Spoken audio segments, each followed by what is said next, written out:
Welcome to সিশন একাডেমিতে স্বাগত। আজকে আমরা টার্গেট ডাব্লিউপি কেপি ডাব্লিউপিসির ম্যাথ সিরিজের ক্লাস নাম্বার 43 শুরু করব। তোমরা যারা এই সমস্ত এক্সামগুলো অ্যাপিয়ার করছো তাদেরকে বলবো অবশ্যই ক্লাসটা শেষ পর্যন্ত দেখো। এটা একটা প্র্যাকটিস সিরিজ, তোমরা পারলে আগে নিজেরা সলভ করো, তারপর পজ করে নিজেরা সলভ করো, তারপর আমার অ্যান্সার মেলাও, তাহলে কিন্তু আসল প্র্যাকটিস হবে। ওকে, চলো লেট স্টার্ট। দেখো ফার্স্ট কোশ্চেন কি আছে বলেছে 10% এবং 30% ক্রমিক ছাড়ের সমতুল্য ছাড় কত শতাংশ হবে। ঠিক আছে, তাহলে দুটো হচ্ছে গিয়ে মানে একসঙ্গে কত পার্সেন্ট হবে মোটের উপর আর কি। তাহলে তুমি এটাকে দুটোভাবে করতে পারো, ফর্মুলা অ্যাপ্লাই করতে পারো। ঠিক আছে, একটা ফর্মুলা কি না X plus Y minus X Y by 100, এই ফর্মুলাটা অ্যাপ্লাই করতে পারো এত পার্সেন্ট। ঠিক আছে, একসঙ্গে তুমি পেয়ে যাবে। তাহলে এখানে যদি আমরা বসাই কত হবে 10 প্লাস 30 মাইনাস 10 ইন্টু 30 বাই 100। ওকে, এগুলো মুখে মুখে ক্যালকুলেশন হয়ে যায়। প্রথমে এইটা ক্যালকুলেশন করবে। দেখো 30 ইন্টু 10 করলে তোমার 300 বাই 100 মানে 3। ঠিক আছে, তাহলে হচ্ছে এখানে হচ্ছে 30 10 40, 40 মাইনাস 3 মানে হচ্ছে গিয়ে তোমার 37%। 37% মানে অপশান বি অ্যান্সার। এইটা একটা প্রসেস।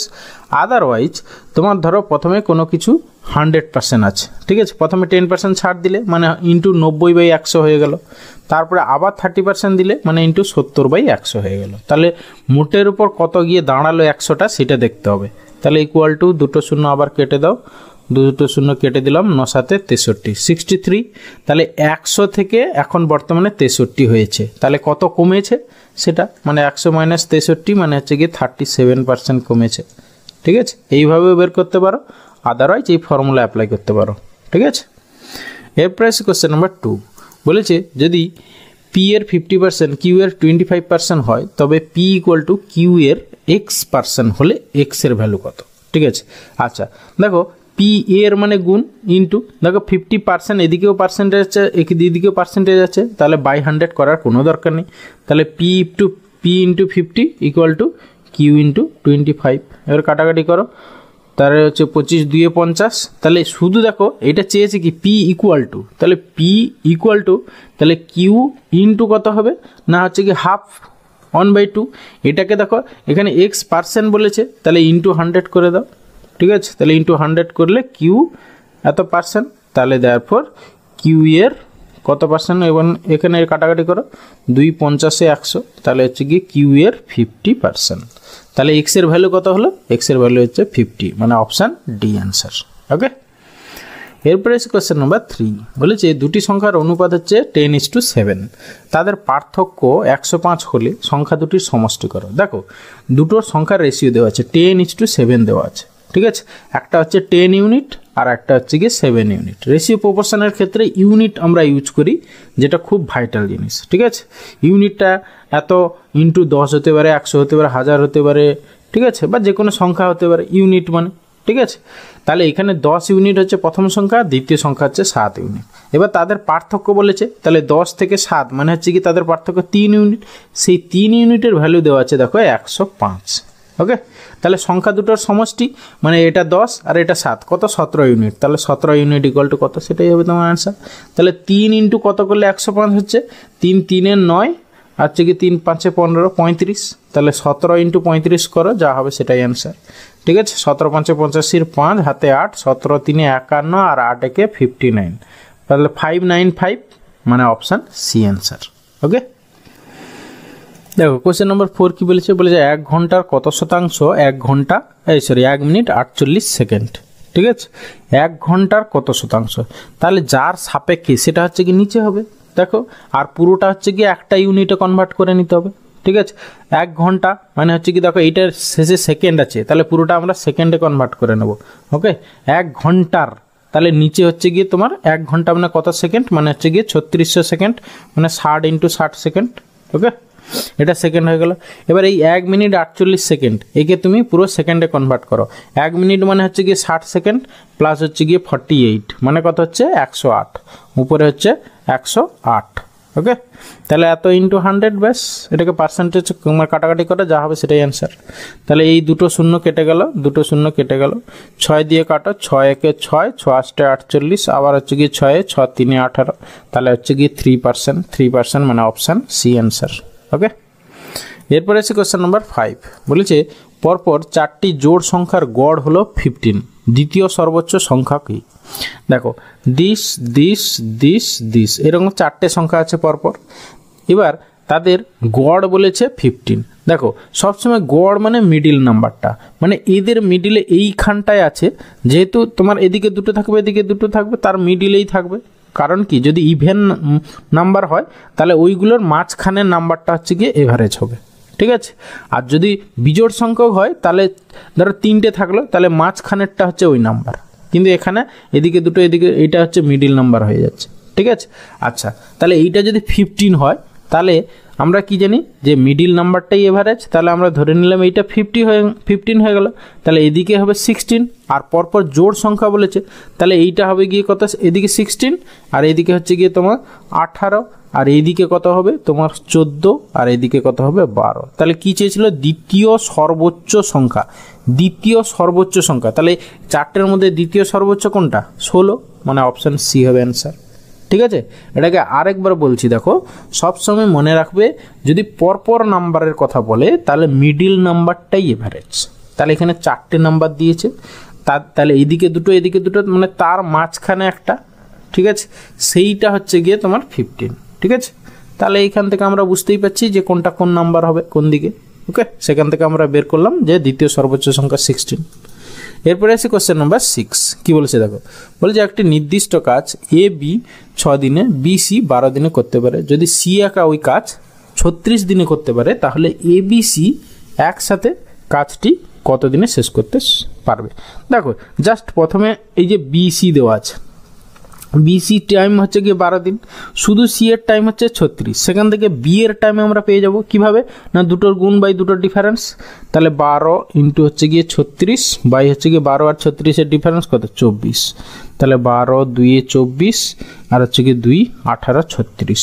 তাহলে এখান থেকে কার টাইম পেলাম, বি। তাহলে বি এর টাইম পেলাম কত, না হচ্ছে গিয়ে 18 দিন।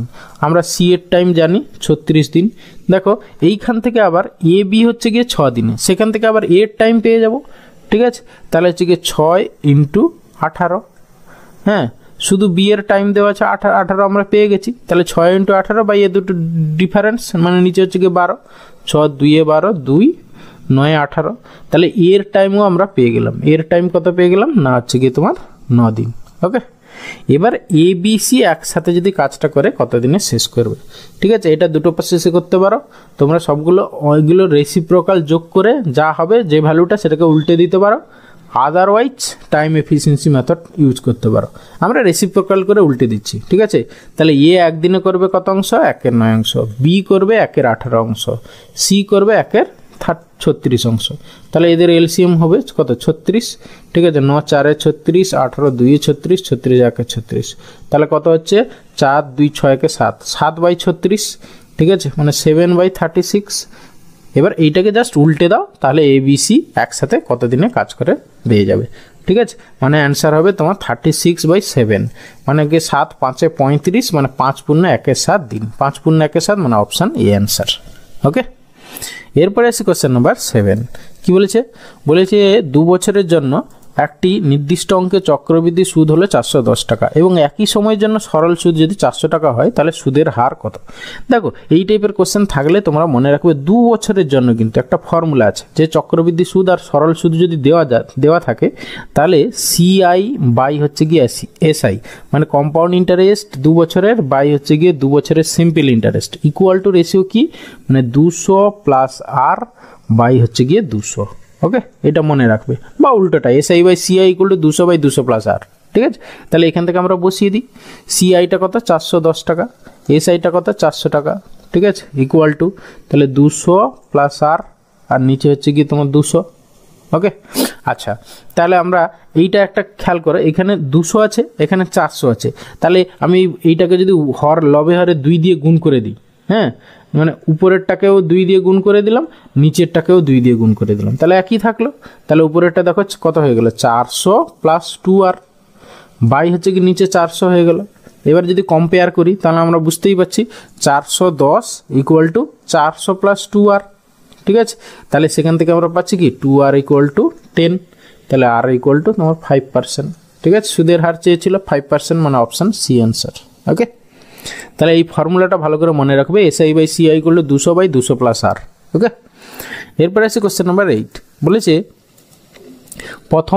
প্রথমে একজন ব্যক্তির আয় 50% কমে যায়, তারপর আবার তার আয় 50% বৃদ্ধি পায়, তাহলে তার কত শতাংশ আয় বৃদ্ধি বা হ্রাস পায়। সবসময় মনে রাখবে কোনো কিছু জিনিস প্রথমে X% ইনক্রিজ, পরে X% ডিক্রিজ, মোটের উপর -X²/100, মানে মোটের উপর তার X²/100% হচ্ছে গিয়ে ডিক্রিজ হয়। ঠিক আছে, মনে রাখবে। যদি আবার প্রথমে X% কমে পরে আবার X% বাড়ে, সেই একই জিনিস হবে, X²/100% সবসময় কমবে। ঠিক আছে, তাহলে এখানে হচ্ছে গিয়ে 50, তাহলে 50² হচ্ছে গিয়ে 100, এত পার্সেন্ট কমবে। ঠিক আছে, এত পার্সেন্ট কমবে নিচের দিকে সাইন মানে কমবে আর কি। ওকে, তাহলে হচ্ছে 50² মানে 5 5 25, মানে 2500 হচ্ছে গিয়ে 100, মানে হচ্ছে গিয়ে 25%। 25% কি হ্রাস পাবে, 25% হ্রাস, মানে অপশান বি অ্যান্সার। ওকে, এরপরে আছে কোশ্চেন নাম্বার 9। বলেছে 8907 চারটি সংখ্যার মধ্যে গঠিত বৃহত্তম এবং সর্বনিম্ন সংখ্যার মধ্যে পার্থক্য কত? দেখো সব থেকে বড় সংখ্যা কি না, এই চারটে ডিজিট দিয়ে কত না হচ্ছে গিয়ে তোমার 9870, এটা হচ্ছে সব থেকে বৃহত্তম সংখ্যা। আর এই চারটি সংখ্যার দ্বারা গঠিত সব থেকে ক্ষুদ্রতম সংখ্যা কি হবে? তোমার দেখো প্রথমে 0 যদি দিয়ে দাও তাহলে হচ্ছে গিয়ে তোমার 3 ডিজিট নাম্বার হয়ে যাবে। ঠিক আছে, সেখানে 0-র কোনো ভ্যালু থাকবে না, সেই জন্য সর্বনিম্ন সংখ্যা কত হবে না 7089। ওকে, ব্যাস এটা থেকে বাদ দাও, কত হচ্ছে সেটাই হবে তোমার অ্যান্সার। তাহলে এখানে 10 থেকে 9 গেলে 1, আর এখানে 16 থেকে 8 গেলে 8, আর এদিকে হচ্ছে গিয়ে তোমার 7, আর এখানে হচ্ছে গিয়ে 2, তাহলে 2781 মানে অপশান বি অ্যান্সার। ওকে, এরপরে আসি কোশ্চেন নাম্বার 10। বলেছে যদি কোনো আসল চক্রবৃদ্ধি হারে 2 বছরে সুদে আসলে 4 গুণ হয় তবে বার্ষিক সুদের হার কত? মানে কি, তোমার ধরো 2 বছরে কি সুদে আসলে দ্বিগুণ হয়েছে, ধরো আমার প্রিন্সিপালটা সাপোজ আমি ধরো 100 ছিল। ঠিক আছে, তাহলে সুদ আসলে অ্যামাউন্টটা কত হয়ে গেছে, 2 বছরে দ্বিগুণ হয়ে 4 গুণ হয়ে গেছে, মানে 400 হয়ে গেছে অ্যামাউন্টটা। আমরা এমনি কম্পাউন্ড ইন্টারেস্টের ক্ষেত্রে অ্যামাউন্ট ইকুয়াল টু ফর্মুলা কি, P × 1 + R/100 whole to the power T, এই ফর্মুলা। তাহলে অ্যাপ্লাই করে দাও, তাহলে এর ভ্যালু এখানে 400 ইকুয়াল টু হচ্ছে কি এটা 100, তাহলে 1 + R/100 হোল টু দি পাওয়ার কত, 2 বছর বলেছে, তাহলে এটা স্কোয়ার। ওকে, এখান থেকে আর এর ভ্যালু বের করো, তাহলে 0 0, এটা 0 0 কেটে গেল। তাহলে হচ্ছে কি যদি আমরা স্কোয়ার রুট করে দিই, এদিকে যেহেতু এটা স্কোয়ার আছে তাহলে এটাকে স্কোয়ার রুট করে দিই, তাহলে আলটিমেটলি 1 + R/100 ইকুয়াল টু হচ্ছে গিয়ে 2, বা R/100 ইকুয়াল টু হচ্ছে 1, তাহলে আর এর ভ্যালু হচ্ছে গিয়ে তোমার 100%। ঠিক আছে, রেট অফ ইন্টারেস্ট চেয়েছিল, 100% হবে অ্যান্সার, মানে অপশান বি অ্যান্সার। ওকে, দেখো কি বলেছে ক্ষুদ্রতম কোন পূর্ণবর্গ সংখ্যা দ্বারা এতকে গুণ করলে গুণফল একটি পূর্ণ ঘন সংখ্যা হবে? ক্ষুদ্রতম কোন পূর্ণ সংখ্যা দ্বারা এতকে গুণ করলে গুণফল একটি পূর্ণ ঘন সংখ্যা হবে? তাহলে হচ্ছে কি আমরা 3 4 5 6, দেখো একে আমরা পূর্ণ ঘন সংখ্যা দিয়ে, মানে ঘন সংখ্যা দিয়ে, মানে কিউবিক নাম্বার দিয়ে আমরা ফ্যাক্টর করব। প্রথমে ধরো 8 দিয়ে করি, দেখো নিশ্চয়ই 8-এ যাবে, 8 4 32, 8 3 24, 8 দিয়ে 16, আবার 8-এ যাবে কি 8 5 40, হ্যাঁ আবার 8-এ যাবে, দেখো 8 5 40 আর 8 4 32। এরপরে দেখো তোমার কিউবিক নাম্বার 27, হ্যাঁ 27, দেখো 27 2-এ হচ্ছে 54। তাহলে এই যে 3 4 5 6 একে যদি আমরা পূর্ণ ঘন সংখ্যার গুণফল হিসাবে প্রকাশ করি, 8 × 8 × 27, এগুলো সব ঘন, কিন্তু এটা হচ্ছে 2-এর কিউব, এটাও 2-এর কিউব, এটা 3-এর কিউব, পড়ে থাকলো শুধু 2। ঠিক আছে, 2টা পূর্ণ ঘন সংখ্যা নয়, তাহলে আমার কত গুণ করলে সেটা পূর্ণ ঘন হয়ে যাবে? তাহলে একটা 2 আছে, তাহলে আরও দুটো 2 গুণ করতে হবে, মানে 2² দিয়ে গুণ করতে হবে, মানে 4 দিয়ে যদি আমরা গুণ করে দিই একে, তাহলে সেটা একটা পূর্ণ ঘন সংখ্যা হয়ে যাবে, তাহলে অপশান সি হবে অ্যান্সার। ওকে, এরপরে এসে কোশ্চেন নাম্বার 12। বলেছে এত এর মৌলিক উৎপাদকগুলির যোগফল বের করুন। তাহলে প্রথমে আমার এদের মৌলিক উৎপাদকগুলো আগে বের করতে হবে। ঠিক আছে, তাহলে 5 6 1 কততে যাবে, 3-এ যাবে কি তিনে 3 একে 3 আর আছে 3 আসতে 24 25 26 হ্যাঁ 3 দাও 3 একে 3 3 আসতে 24 3 7 21 এরপরে কততে যাবে 3 যাবে না যাবে না 7 7 2 14 না এরপরে দেখো তোমার কত যাবে 7 হলো না 11তে দেখো 11কে হ্যাঁ 11তে যাবে 11 একে 11 11 7 77 আর কিছু হবে না হবে না তাহলে এই তিনটেই তো তোমার মৌলিক উৎপাদক তাহলে এদের যোগফল মানে 3 প্লাস 11 প্লাস হচ্ছে 17 করলে যা হবে সেটাই অ্যান্সার 7 3 10 20 আর 10 এ 30 একে 31 31 হবে আমাদের অ্যান্সার মানে অপশান এ অ্যান্সার ওকে এরপরে আসি কোশ্চেন নাম্বার 13 বলেছে কোনো এক ব্যক্তি ব্যাংকে বাৎসরিক 5% সরল সুদের হারে এত টাকা জমা রাখলেন ওই টাকা থেকে 3000 টাকা দিয়ে একটি জিনিস কিনতে তাকে কত বছর অপেক্ষা করতে হবে ঠিক আছে মানে বলতে চাইছে যে 2400 টাকা হ্যাঁ তার মানে সেটা বেড়ে তোমার 3000 টাকা হবে কত দিনে আর কি মানে তোমার সুদটা কত হবে মানে ক্যাপিটাল আই যেটা হ্যাঁ সেটা কত হবে না 3000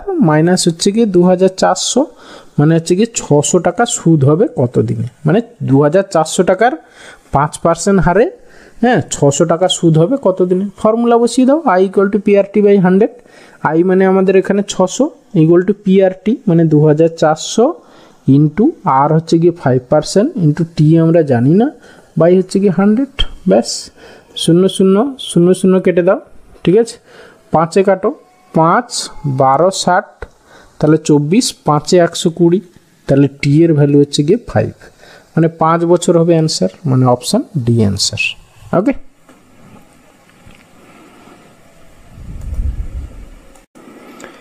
দেখো কোশ্চেন নাম্বার 14 কি বলেছে বলছে এই সংখ্যাগুলির মধ্যে বৃহত্তম এবং ক্ষুদ্রতম সংখ্যা দুটির যোগফল কত ঠিক আছে জাস্ট প্রথমে আমরা সিম্পলিফাই করে এটাকে যেহেতু ফ্র্যাকশনগুলো আমরা এমনি সিম্পলেস্ট ভ্যালুতে কনভার্ট করে নিই দেখো প্রথমটা যদি খেয়াল করো একটু 1/1/2 আছে ঠিক আছে মানে এই নিচের ফ্র্যাকশনটা উল্টে গুণ হয়ে যাবে তাহলে 1 × 2/1 মানে অ্যাকচুয়ালি 2 হয়ে যাবে দেখো সিমিলারলি প্রতিটার ক্ষেত্রে উপরে যা নিচেরটার লবও সেম ঠিক আছে মানে এইটা কেটে যাচ্ছে দুইটা উপরে চলে যাচ্ছে এখানে হয়তো 2 2 কেটে যাবে 3টা উপরে চলে যাবে এখানেও 3 3 কেটে যাবে 4টা উপরে চলে যাবে 4 4 কেটে যাবে 5টা উপরে চলে যাবে তাহলে প্রথমটার ভ্যালু অ্যাকচুয়ালি 2 হচ্ছে এটা 3 এটা 4 এটা 5 তাহলে বৃহত্তম বৃহত্তম হচ্ছে গিয়ে 5 আর ক্ষুদ্রতম হচ্ছে গিয়ে 2 তাহলে এদের যোগফল 5 দিয়ে 7 হবে আমাদের অ্যান্সার মানে অপশান এ অ্যান্সার ওকে এরপরে আসি কোশ্চেন নাম্বার 15 বলেছে বিপরীত দিক থেকে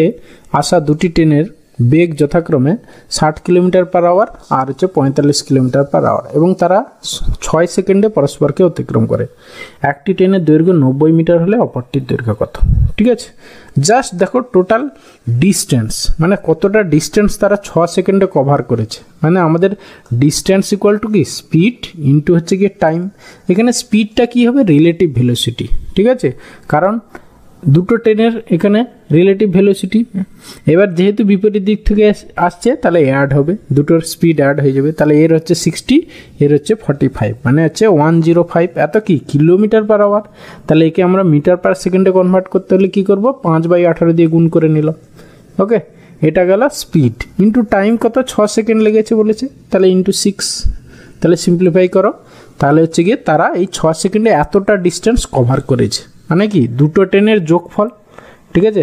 পরস্পরকে অতিক্রম করেছে মানে কি দুটো ট্রেনের লেন্থ টোটাল লেন্থটা অতিক্রম হয়েছে ঠিক আছে তাহলে 6 3 18 3 3 9 3 5 15 35 5 হচ্ছে গিয়ে 175 ওকে তাহলে হচ্ছে গিয়ে একটা ট্রেনের দৈর্ঘ্য যদি 90 মিটার হয় তাহলে এখান থেকে 90 বাদ দিয়ে দাও তাহলে 85 হচ্ছে অপর ট্রেনটার দৈর্ঘ্য মানে অপশান সি অ্যান্সার ওকে এরপরে আসছি কোশ্চেন নাম্বার 16 বলেছে 5টি কাঠের আলমারি ও 8টি স্টিলের আলমারির মোট দাম এত টাকা সিমিলারলি 8টি কাঠের আলমারি ও 4টি স্টিলের আলমারির মোট দাম এত টাকা হলে একটি স্টিলের আলমারির দাম কত ওকে জাস্ট আমরা প্রথম ক্ষেত্রে এটা দাম এক্স ধরে নিলাম কাঠের আলমারি, আর স্টিলের আলমারি ওয়াই ধরে নিলাম। তাহলে হচ্ছে কি তোমার ইকুয়েশনটা কী দাঁড়াচ্ছে, 5x + 8y ইকুয়াল টু হচ্ছে গিয়ে তোমার কত না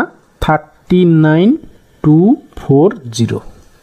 আর এইটার ক্ষেত্রে কি হচ্ছে 8x + 4y ইকুয়াল টু হচ্ছে 42720। এবার আমাদের দরকার কি স্টিলের আলমারি, ওয়াই এর ভ্যালু দরকার, ঠিক আছে। তাহলে এক্সটাকে তাড়াবো, এক্স মানে এখানে 5 আছে, এখানে 8 আছে। তাহলে প্রথম ইকুয়েশনটাকে আমরা কি করব না হচ্ছে গিয়ে 8 দিয়ে গুণ করব, আর দ্বিতীয় ইকুয়েশনটাকে আমরা 5 দিয়ে গুণ করব। ওকে, তাহলে ওয়াই একবারে পেয়ে যাব। তাহলে একবারে আমি করছি, দেখো ওয়াই ইকুয়াল টু তোমার কত হবে। আচ্ছা, ওয়াইটা যত হবে সেটা আমরা নিচে আনছি। দেখো প্রথম ক্ষেত্রে 8 আসছে 64, আর এখানে হচ্ছে গিয়ে 5 × 4 = 20। আমার এক্স তো আর ভাবার দরকার নেই, এক্স তো কেটে কুটে 0 হয়ে যাবে। ওয়াইটা দেখো 8 আসছে 64, 5 × 4 = 20, মানে হচ্ছে কি নিচে হবে গিয়ে 44। 44 ওয়াই মানে হচ্ছে নিচে 44টা চলে আসবে। এবার উপরে দেখো এইটার সঙ্গে তোমার 8 গুণ হবে, ঠিক আছে। মানে এইটা × 8 আর এইটা × হচ্ছে 5। তাহলে আমরা গুণ করে নিই, ঠিক আছে। প্রথমে হচ্ছে এইটা × 8 করলে গুণ করলে কত হচ্ছে দেখো 8 0 0, 8 4 32 2, তারপরে হচ্ছে গিয়ে 8 2 16, 17 18 19 9, তারপরে হচ্ছে কত 8 9 72, 1 73 3, 8 3 24, 7 4 11 মানে 31, মাইনাস সিমিলারলি 5 দিয়ে গুণ করা এটা 0, 5 2 10 0, 5 7 35, 1 36 6, হাতে 3, 5 2 10 3 13 3, 5 4 20, আর 1 21, 213600। ব্যাস, এটাকে জাস্ট সিম্পলিফাই করো, ঠিক আছে। এটা থেকে এটা বাদ দাও, মানে শেষে হবে গিয়ে তোমার 20, আর হচ্ছে গিয়ে এখানে তোমার হচ্ছে 3, আর এইখানে হচ্ছে গিয়ে তোমার 0, আর এইটা হচ্ছে গিয়ে তোমার এইটা 0 1 বাই হচ্ছে গিয়ে 44। ওকে, কাটাকাটি করো, 11 দিয়ে নিশ্চয়ই যাবে যেহেতু 44, তাহলে 4 দিয়ে নিচে 4 থাকলো, 11 9 99, 11 1 11, 11 2 22 0, 4 দিয়ে কাটো, 4 2 8, 4 2 8, 4 8 32 0, 2280 হবে আমাদের অ্যান্সার, মানে অপশান ডি অ্যান্সার। ওকে, একটু ক্যালকুলেশন বড় আছে, ওই জন্য মাথা ঠান্ডা করে এই টাইপের কোয়েশ্চেন পরীক্ষা করতে হবে, আদারওয়াইজ অ্যাভয়েড করতে হবে। ওকে, এরপরে আসি কোয়েশ্চেন নাম্বার 17। বলেছে একটি বর্গক্ষেত্রে একটি বাহুর দৈর্ঘ্য দ্বিগুণ করলে এর ক্ষেত্রফল শতকরা কত বাড়বে। ঠিক আছে, প্রথমে ধরো বাহু এই ছিল, তাহলে ক্ষেত্রফল কত ছিল না a স্কোয়ার ছিল। যদি বাহুটা দ্বিগুণ করা হয় মানে 2a করা হয়, তাহলে ক্ষেত্রফল কত হবে 2a স্কোয়ার, মানে 2 এর হোল স্কোয়ার মানে 4a স্কোয়ার হয়ে যাবে ক্ষেত্রফল। তাহলে ক্ষেত্রফল কত বেড়েছে 3a স্কোয়ার বেড়েছে, আউট অফ a স্কোয়ার শতাংশ চেয়েছে, তাহলে 3a square by a square into 100 মানে হচ্ছে গিয়ে তোমার স্কোয়ার কেটে গেল, মানে 300% হচ্ছে গিয়ে ক্ষেত্রফল বৃদ্ধি পাবে, মানে অপশান ডি অ্যান্সার। ওকে, এরপরে আসি কোশ্চেন নাম্বার 18।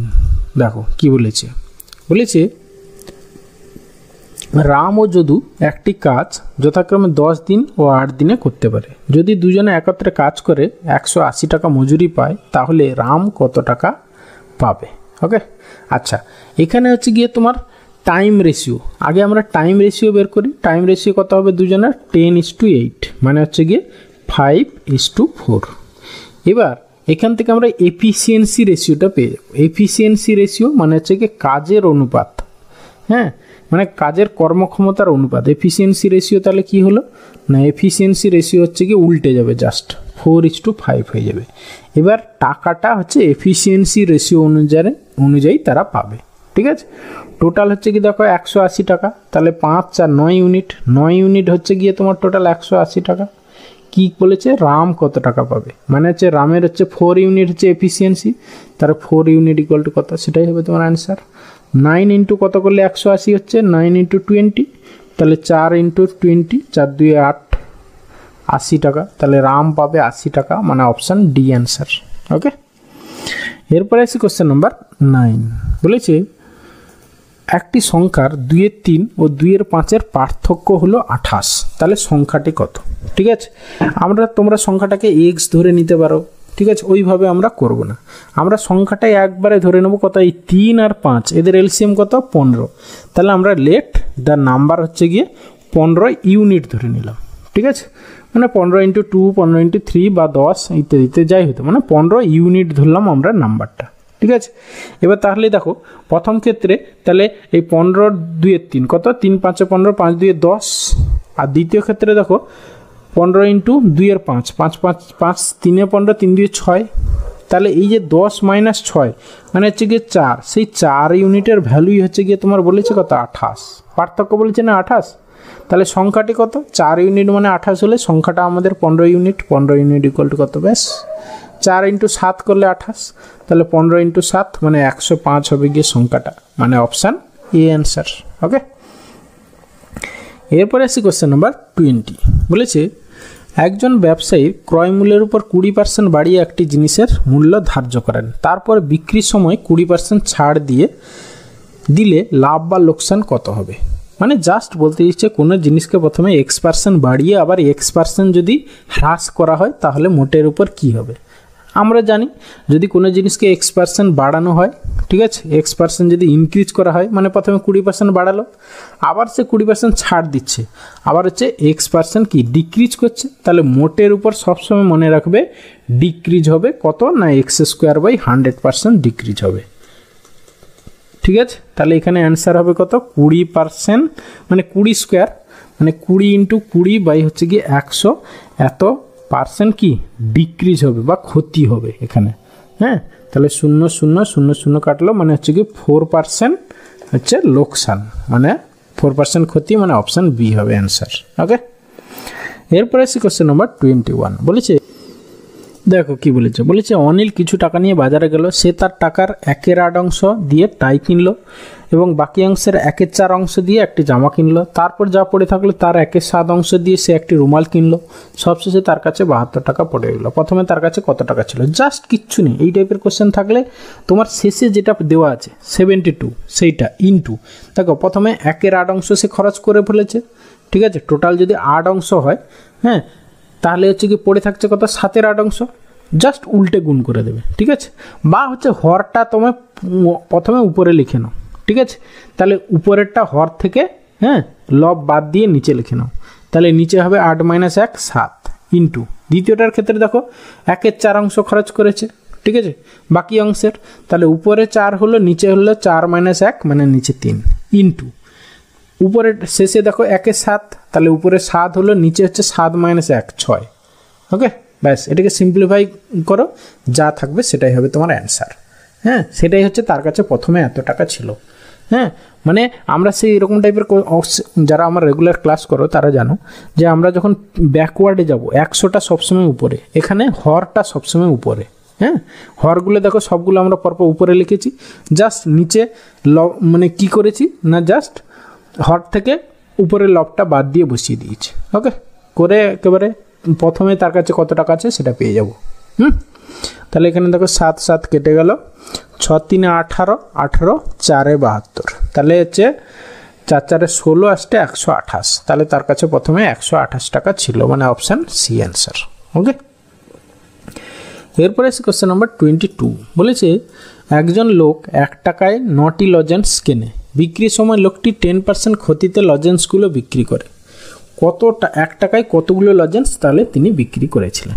ঠিক আছে, প্রথমে যেহেতু সিপি তাহলে 100 ইন্টু হচ্ছে গিয়ে 9টা, তাহলে কেনার সময় হচ্ছে 1 টাকায়, দেখো এদিকেও 1 টাকা আর এদিকেও 1 টাকা। ঠিক আছে, ওটা কনসিডার করার দরকার নেই। প্রথমে যেহেতু সিপি কিনেছিল এই জন্য 100 ইন্টু 9, 9টা, এই যে বলেছে টাকায় 9টি লজেন্স কেনে, তাহলে 100 ইন্টু 9 হয়ে গেল। বিক্রির সময় সে 10% ক্ষতিতে বিক্রি করেছে, মানে কি তখন 90 হয়ে গেছে, ইন্টু জানি না কতগুলো বিক্রি করেছে টাকায়, আমরা এক্স ধরে নিলাম, ব্যাস এখান থেকে সিম্পলিফাই করে যা হবে সেটাই অ্যান্সার। ওকে, 0 0 9 9 কেটে গেল, তাহলে হচ্ছে এক্স ইকুয়াল টু 10, তাহলে হচ্ছে সে কী করেছে না 1 টাকায় 10টি লজেন্স বিক্রি করেছে, সেই জন্য তার 10% ক্ষতি হয়ে গেছে, মানে এখানে অপশান বি হবে অ্যান্সার। ওকে, এরপরে কোশ্চেন নাম্বার 23। বলেছে 3 বছর আগে এ ও বি এর বয়সের গড় ছিল 18 বছর, সি তাদের সঙ্গে যোগদান করায় বছরের গড় বেড়ে 22 বছর হয়। সি এর বয়স কত? বলছে 3 বছর আগে এ আর বি এর বয়সের গড় ছিল 18 বছর। তাহলে 3 বছর আগে দুজনের বয়স কত ছিল? না হচ্ছে 18 2 36 বছর। ঠিক আছে, এবার বর্তমানে তাদের বয়স কত? না হচ্ছে গিয়ে বর্তমানে তাদের বয়স এ দুটো 3 3 6 মানে 6 যোগ করে দাও, 6 6 12, মানে বর্তমানে তাদের এ আর বি এর টোটাল বয়স হচ্ছে 42। এবার বলেছে সি তাদের সঙ্গে যোগ করায় গড় বয়স বেড়ে হচ্ছে 22 বছর হয়। ঠিক আছে, আচ্ছা এইখানে একটা এই যে সি তাদের সঙ্গে যোগদান করায় বয়সের গড় বেড়ে 22 বছর হয়, এটা 3 বছর আগের কথা বলছে না বর্তমান কথা বলছে আমরা, সেটা তো ঠিক ক্লিয়ার নয় ভাষার মধ্যে। ঠিক আছে, আমরা ধরে নিলাম বর্তমান বয়সে চলে যদি আসি, তাহলে 3 জনের হচ্ছে গিয়ে টোটাল বয়স কত দাঁড়াবে? যেহেতু 22 বর্তমানে, তাহলে 22 × 3 মানে হচ্ছে গিয়ে তোমার 66। ওকে, তাহলে এই 66 থেকে আমরা 42 বাদ দিয়ে দিই, তাহলে 4 হচ্ছে 24। তাহলে সি এর বয়স কত? 24। তাহলে সম্ভবত বর্তমান বয়সের কথাই বলেছে। ঠিক আছে, এটা 3 বছর আগের কথা, আর এইটা বোধ হয় বর্তমান। ঠিক আছে, তাহলে অপশান এ হবে অ্যান্সার। তাহলে আমি এটা আরেকবার ক্লিয়ার করে বলে দিই যে 3 বছর আগে এ আর বি এর বয়সের গড় 18 বছর ছিল। ঠিক আছে, তাহলে বর্তমান বয়স তাদের টোটাল কত আমরা বের করতে পারবো? তাহলে 18 2 36, আর তাদের দুজনের 3 3 করে 6 বেড়েছে, তাহলে বর্তমান তাদের এ আর বি এর টোটাল বয়স 42 বছর হয়ে গেল। বর্তমানে তাদের সঙ্গে সি যোগ দেওয়ায় তাদের বয়সের গড় 3 বছর আগে যা ছিল বর্তমানে তা বেড়ে গেছে। কত হয়েছে? না 22 বছর হয়েছে এভারেজ। তাহলে এখন তাদের টোটাল 3 জনের টোটাল বয়স কত? না 22 3 66 বছর। তাহলে এ আর বি এর বয়স হচ্ছে গিয়ে টোটাল বয়স 42, তাহলে 66 - 42 করে দিলাম 24। 24টা হচ্ছে সি এর বর্তমান বয়স, মানে অপশান এ অ্যান্সার। ওকে, এরপরে আসি কোশ্চেন নাম্বার 24। কি বলেছে দেখো, বলেছে একজন লোক 2010 সালে মাইনে পায় 7,700 টাকা, যেটি তার 2009 সালের মাইনের থেকে 10% বেশি। তাহলে 2009 সালে তার মাইনে কত ছিল? জাস্ট আমরা আগে যাব। ঠিক আছে, তাহলে যেটা বর্তমানে 2010 সালে সেটা আমরা লিখে নিলাম, ইন্টু যখনই আগে যাব নিচে উপরে 100। ঠিক আছে, এবার 10% কি বেড়েছিল, তাহলে নিচে হচ্ছে কি 110। ব্যাস সিম্পলিফাই করো, যা হবে সেটাই অ্যান্সার। 11 7 77, তাহলে হচ্ছে কি 2009 সালে তার বেতন কত ছিল? 7,000 টাকা, মানে অপশান সি অ্যান্সার। ওকে, এরপরে আসি question number 25 and final question. কী বলছে দেখো, বলছে একটি চৌবাচ্চার 0.8 অংশ জলপূর্ণ আছে। চৌবাচ্চা থেকে 25 লিটার জল তুলে নেওয়ার পর দেখা গেল চৌবাচ্চার অর্ধেকের থেকে 14 লিটার জল বেশি আছে। ঠিক আছে, চৌবাচ্চাটির জল ধারণ ক্ষমতা কত? আচ্ছা, তাহলে আমরা দেখতে পাচ্ছি কি 8-এর 0.8 ছিল, এবার বর্তমানে কত আছে? না অর্ধেক আছে। ঠিক আছে, মানে হচ্ছে কি 0.5 আছে অর্ধেক। তাহলে এইটার থেকে এইটা যদি বাদ দিই, অ্যাকচুয়ালি দেখো মানে আগে ছিল 0.8 অংশ, সেখান থেকে আমরা যদি এইটা বাদ দিই, এই যে অর্ধেকের থেকে 14 লিটার বেশি, মানে অর্ধেক প্লাস হচ্ছে গিয়ে 14 লিটার।